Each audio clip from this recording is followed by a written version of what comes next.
I want to tell you a story about something that happened to me. The other day, I went to visit my mother's grave.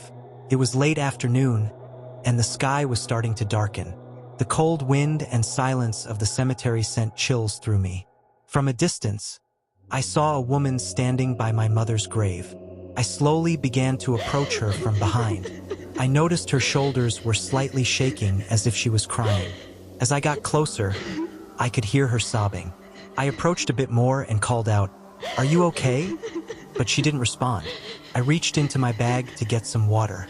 As I lifted my head to offer her the water, she was gone. A shiver ran down my spine. I approached my mother's grave, knelt down, and started talking to her.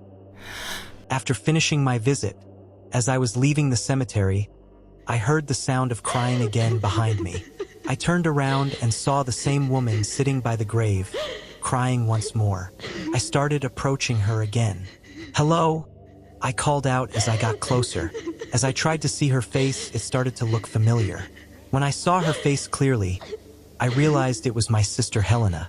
"Helena, what are you doing here?" I asked, but she just kept crying. I sat down next to her, and she hugged me. We sat in silence for a while. The only sound was her sobbing. Finally, Helena lifted her head and looked at me with her eyes full of sorrow. "I'm so sorry," she said. "Why?" I asked, but she didn't respond.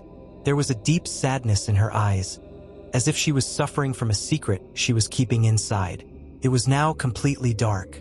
"Let me take you home," I said, but she replied, "No need, Malcolm will pick me up soon."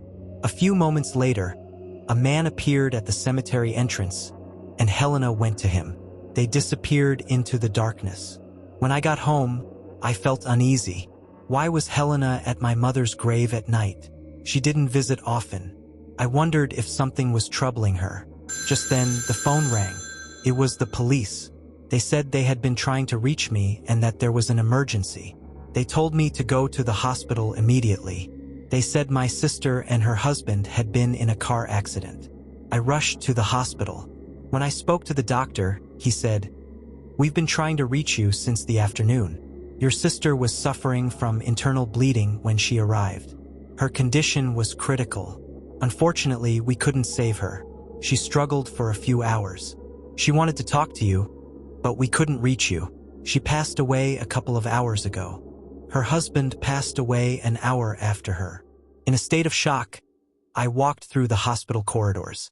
The realization that the Helena I had seen in the cemetery in the late afternoon was already dead echoed in my mind. I understood then that Helena had come to the cemetery to say goodbye to me.